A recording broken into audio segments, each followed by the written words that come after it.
ఉన్న బంగారాన్ని విడిపించి ఆ రోజు ఆన్లైన్ రేటుకే మేము కొంటాం. Sharma gold company. నమస్తే, వెల్కమ్ టు సుమన్ టీవీ. నేను గిరిజ.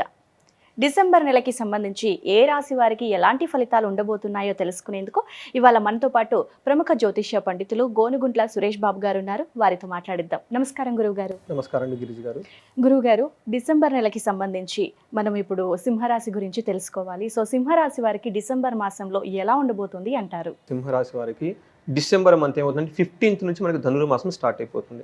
ఎప్పుడైతే ధనుర్మాసం స్టార్ట్ అయిపోతుందో మనకి చాలా పండగ వచ్చేస్తుంది. మనకి ముగ్గులు వేస్తాము, గొబ్బెమ్మలు పెడతాము. ఇల్లే కాకుండా వీధి ఊరు అంతా చాలా సంబరం జరుపుకొని ఈ మంత్లో సింహరాశి వారికి ఎలా ఉందో చూద్దాం. మనకి సింహరాశి అనగానే ఫస్ట్ అందులో 3 నక్షత్రాలు ఉంటాయండి: మఖ, పొబ్బ, ఉత్తర. సో ఇవి ఫస్ట్ 4 పాదాలు మఖ వాళ్ళవి, పొబ్బ 4 పాదాలు, ఉత్తర ఫస్ట్ పాదం అంతా మనకు సింహరాశి కింద వస్తారు. ఇవే కాకుండా పేరు బలం కింద ఉన్న వాళ్ళు కూడాను మా, మీ, ము, మే, మో, టా, టీ, టూ, టే ఈ అక్షరాలు లేదంటే మోరార్లెస్ ఇంక ఈ సౌండ్లో ఉన్న వాళ్ళంతా కూడాను మనకి సింహరాశి కింద వస్తారని చెప్పుకోవాలన్నమాట. ఫస్ట్ మనకి మహర్షులు ఏం చెప్పారంటే ఈ భూమి మీద పుట్టిన ప్రతి ఒక్కరికి 4 పనులు ఉంటాయి ఏంటంటే, వేరే ఎక్కువ పనులు ఉండవు. అవి ఏంటంటే ధర్మము, అర్థము, కామము, మోక్షము. కొన్ని వీటికి సంబంధించిన పనులే డివైడెడ్ ఉంటాయని మనకు చెప్తారనమాట. అయితే ఈ పనులు చేయటం అంత ఈజీ కాదు. ఓకే, ప్రొఫెషన్ ఉద్యోగం చేయాలన్నా, డబ్బులు సంపాదించాలన్నా, లేదా మనకు కాల్ చేసుకున్నా కానీ అంత కష్టమేం కాదు. దానికి చాలా వ్యతిరేకత ఉంటుంది, ప్రతికూల పరిస్థితులు ఉంటాయి, అపోజిషన్ ఉంటుందన్నమాట. ఈ అపోజిషన్స్ ఏంటి, దాన్ని ఎలా తెలుసుకొని ముందుకెళ్ళిపోయి బుద్ధిగా వివేకంగా ఉండాలని తెలుసుకోగలగాలని ఒక సబ్జెక్టు మన మహర్షులు ఒక జ్ఞానం ఇచ్చారు. అదే జ్యోతిష జ్ఞానం. ఈ జ్యోతిష జ్ఞానం ద్వారా మనకి రాబోయే ఏ విషయాల్లో అనుకూలంగా ఉంటుంది, ఏ విషయాల్లో ప్రతికూలంగా ఉంటుందో తెలుసుకొని కొంచెం వివేకంతో ఎక్కడ బాగుంటుందో మన ఎనర్జీ అంతా అక్కడ పెట్టాలి, ఎక్కడెక్కడో బాగలేదో అక్కడ మనం కొంచెం కేర్ఫుల్గా ఉంటే లైఫ్ అంతా స్మూత్గా ఉంటుంది. ఎవరికైతే ఈ జ్యోతిష జ్ఞానం ఉంటుందో, ఇది మన ఇద్దరం వింటున్నాం కదండి, నేను మీకు మీరుంటున్నారు, మీకు నాకు ఈ రాశి వాళ్ళకి ఇంటేనే ఆ సుఖం పోతుంది అని చెప్పేసి శాస్త్రాలు చెప్పారండి.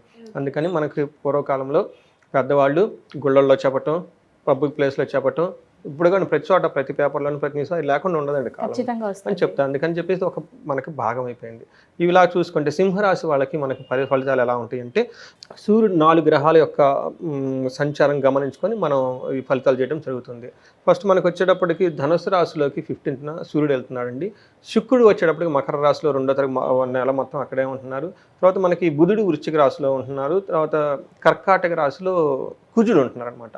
ఈ 4 యొక్క గ్రహాలను బట్టి మనకి సింహరాశి వారికి ఎలా ఉందో చూద్దాం. సింహరాశి వారికి ఫస్ట్ మనం చూసుకోవాల్సింది ఏమంటే, మనకి జ్యోతిష శాస్త్రంలో 2-3 వెరైటీ కాన్సెప్ట్స్ ఉన్నాయండి ప్రిడిక్షన్ చేయడానికి. ఒక కాన్సెప్ట్ ఏమంటేనండి, మనకి సూక్ష్మ గోచారము, లఘు గోచారం అంటారు. ఇది ఎలా ఉంటుందంటే, మనకి టీవీలో వార్తలు ముఖ్యాంశాలు వేసినట్లు ఒక 2 minutesలో మొత్తం ముందుగానే చెప్పేస్తారు అనమాట. ఈ సూక్ష్మ గోచారం ప్రకారం ఎలా ఉంటుందంటే, ఫస్ట్ 15 days అంటే సూర్యుడు ధనుసు రాశిలోకి వెళ్ళక ముందు కనుక చూసుకుంటే వాళ్ళకి మానహాని, వ్యాధ్యార్థి, ధనప్రాప్తి, పుత్రలాభం అని చెప్తారు. అంటే 3 రకాల విషయాల్లో ఇది చాలా అనుకూలంగా ఉంటుంది, ఒక విషయంలో ఛాలెంజింగ్గా ఉంటుంది. అంటే ఘోరం జరిగే అవకాశం, అంటే ఏమంటే కీర్తి ప్రతిష్టలకు భంగం కలిగే సంఘటనలు ఉంటాయి. ధనం వస్తుంది, పిల్లల ద్వారా చాలా బాగుంటుంది, కానీ వ్యాధులు వచ్చి కొంచెం సఫర్ అయ్యే అవకాశం, హెల్త్ విషయంలో కేర్ఫుల్గా ఉండాలని మనకి ఫస్ట్ 15 days చూపిస్తుంది.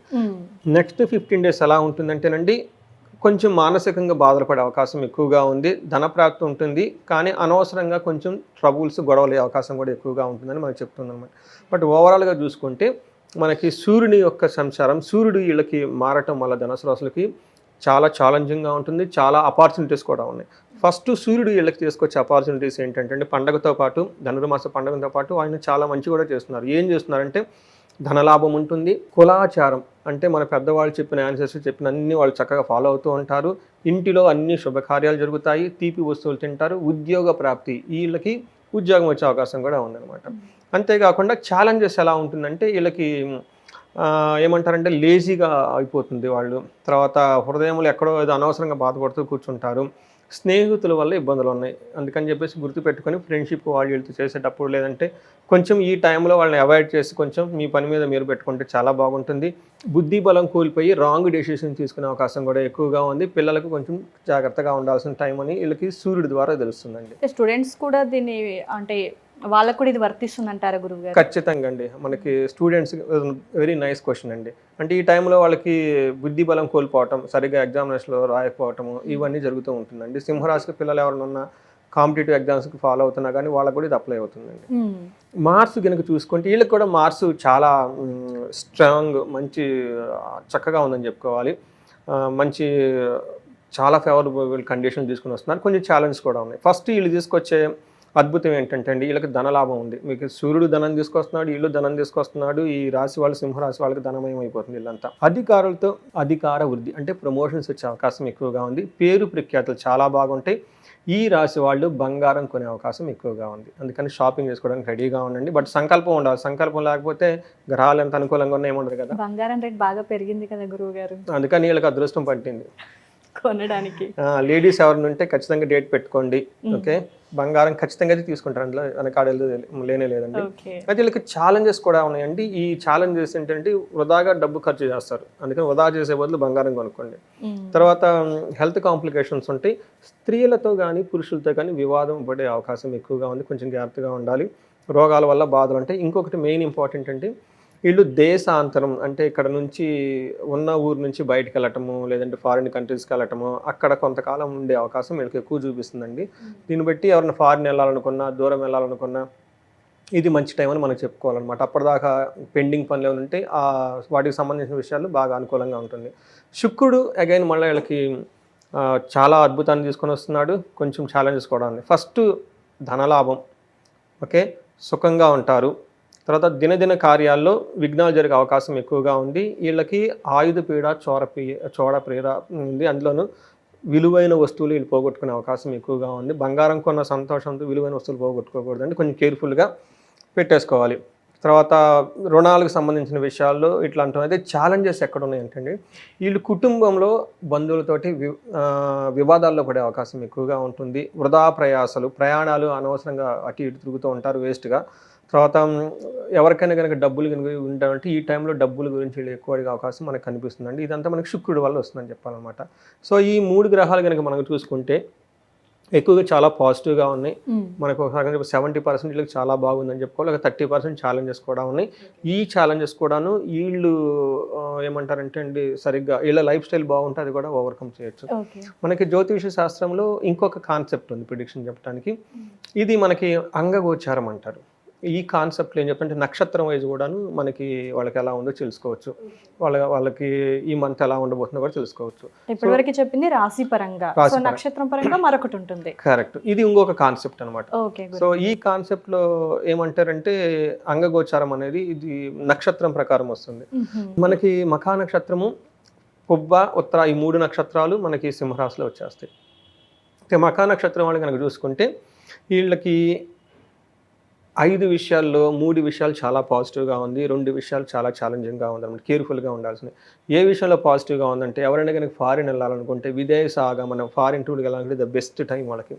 లాంగ్ డిస్టెన్స్ ట్రావెల్ చేయాలన్నా, ఎక్కడెక్కడికి వెళ్ళాలనుకుంటే ద బెస్ట్ టైము. తర్వాత వీళ్ళకి ధన ప్రాప్తి విపరీతంగా ఉంది. తర్వాత ఏ పని చేసినా విజయవంతంగా ఉంటుంది. ఇవంతా 3 పాజిటివ్. 2 విషయాల్లో కేర్ఫుల్గా ఉండాలి. ఒకటి హెల్త్ విషయంలో, ఈ రాశి వాళ్ళు బిగినింగ్ నుంచి హెల్త్ విషయంలో జాగ్రత్తగా ఉండాలనుకుంది కాబట్టి వీళ్ళు కూడా హెల్త్ విషయం చాలా జాగ్రత్తగా ఉండాలి. 2 బంధనము అంటే వీళ్ళు ఏదో ఒక సిచ్యువేషన్లో బంధించబడినట్లుగా ఉంటుంది వీళ్ళ లైఫ్ కొంతకాలం. అంటే వాళ్ళకి జాబ్ విషయంలోనో లేదంటే ఏదో ఒక యాస్పిరేషన్ ఉంటుంది, అది అవుతుందా లేదా అన్న సందిగ్ధత ఉండేసి కన్ఫ్యూజన్లో ఉంటారు. కరెక్ట్. దీని నుంచి బయటకు రావాలంటే వీళ్ళు ఒక ఎక్స్పర్ట్స్ని కానివ్వండి, సబ్జెక్ట్ మ్యాటర్ ఎక్స్పర్ట్, లేదంటే మెంటర్ని కానీ, కౌన్సిలర్ని కానీ, లేదంటే ఒక జ్యోతిష్కులు కానీ, గురువులు కానీ కలిసి వాళ్ళతో డిస్కస్ చేసిన తర్వాత డెసిషన్ తీసుకుంటే చాలా బాగా కలిసి వస్తుంది. ఇదంతా ఎవరికంటే మఖా నక్షత్రం వాళ్ళకి. నెక్స్ట్ పుబ్బా నక్షత్రం, దీన్ని పూర్వపాల్గు నక్షత్రం కూడా అంటారు. వీళ్ళకి చూసుకుంటే 2 విషయాల్లో చాలా పాజిటివ్గా ఉంది, 3 విషయాల్లో ఛాలెంజింగ్గా ఉంది. ఎక్కడ పాజిటివ్గా ఉంటే ఈ ఫస్ట్ వీళ్ళంతా ఈ మంత్ అంతా చాలా క్షేమంగా ఉంటారు. ఎక్కడ దేనికి టెన్షన్ పడిన అవసరం లేదు. చాలా జయప్రదంగా ఉంటుంది. ఏ పని చేసినా విజయవంతంగా ఉంటుందని చెప్పుకోవాలి. వీళ్ళకి 2 విషయాలు 3 విషయాల ఛాలెంజ్. ఫస్ట్ వీళ్ళకి బంధనం, ఏదో ఒక విషయంలో స్టాగ్నెంటెడ్గా అయిపోయి డెసిషన్ తీసుకోలేకుండా కన్ఫ్యూజన్లో ఉన్నట్లు ఉంటారు. మీరు చాలా మంచి మాట చెప్పారు, కన్ఫ్యూజన్ అని. ఆ కన్ఫ్యూజన్లో ఉంటారు. తర్వాత వీళ్ళకి నెక్స్ట్ హెల్త్ కాంప్లికేషన్స్ వచ్చే అవకాశం ఎక్కువగా ఉంది. తర్వాత వీళ్ళకి ఫస్ట్ వీక్లో సింహరాశి వాళ్ళకి, పుబ్బా నక్షత్రం వాళ్ళకి ఫస్ట్ వీక్లో హెల్త్ కాంప్లికేషన్స్ ఉండే అవకాశం ఎక్కువగా ఉంది. చాలా కేర్ఫుల్గా ఉండాలి. తర్వాత ఉత్తరా నక్షత్రం వాళ్ళకి వీళ్ళకి 2 విషయాల్లో పాజిటివ్గా ఉంది, 2 విషయాల్లో ఛాలెంజింగ్గా ఉంది. ఎందులో పాజిటివ్గా ఉందంటే ఏ మంత్ చేసినా అనుకున్న పనులన్నీ అనుకున్న విధంగా అయిపోతాయి, జయం అనేది వీళ్ళు అంటుంటుంది. తర్వాత ఎన్ని అవాంతరాలు వచ్చినా వీళ్ళు చాలా క్షేమంగా అయితే ఉంటారు. 2 వీటిలో వీళ్ళకి ఇబ్బంది పడే అవకాశం ఎక్కువ ఉంది. ఫస్ట్ అతిగా భయపడతారు వీళ్ళు, ఏదో ఒక విషయంలో ఇంటర్నల్గా బాధపడుతూ ఉన్నట్టు ఉంటారనమాట. అందుకని ఈ బాధపడని అవసరం లేదు. రెండోది, ఈ బాధ వల్ల ఏదో ఒక విషయంలో బంధించబడేసి టఫ్ సిచ్యువేషన్ ఫేస్ చేసి ఒక ఎటు పోలేని, ఒక డైరెక్షన్లెస్గా, దిక్కులేని విధంగా, దిక్కు తోచని విధంగా ఎలా వెళ్తే బాగుండని చాలా మీమాంస పడుతూ ఉండే సిచ్యువేషన్ కూడా ఉంది. దానితో పాటు భయం కూడా యాడ్ అవుతుంది. కాబట్టి ఈ ఉత్తర పాల్గొనే వాళ్ళకి ఇది 2 గమనించుకొని చక్కగా వెళ్ళిపోవాలి. బట్ ఓవరాల్గా క్షేమము జయము ఉంటుంది వీళ్ళకి. సో ఇవి కాకుండా మనకి జ్యోతిష శాస్త్రంలో మృత్యు నక్షత్రాలు అని అంటారండి. చాలా సెన్సిటివ్ పాయింట్స్ అనమాట.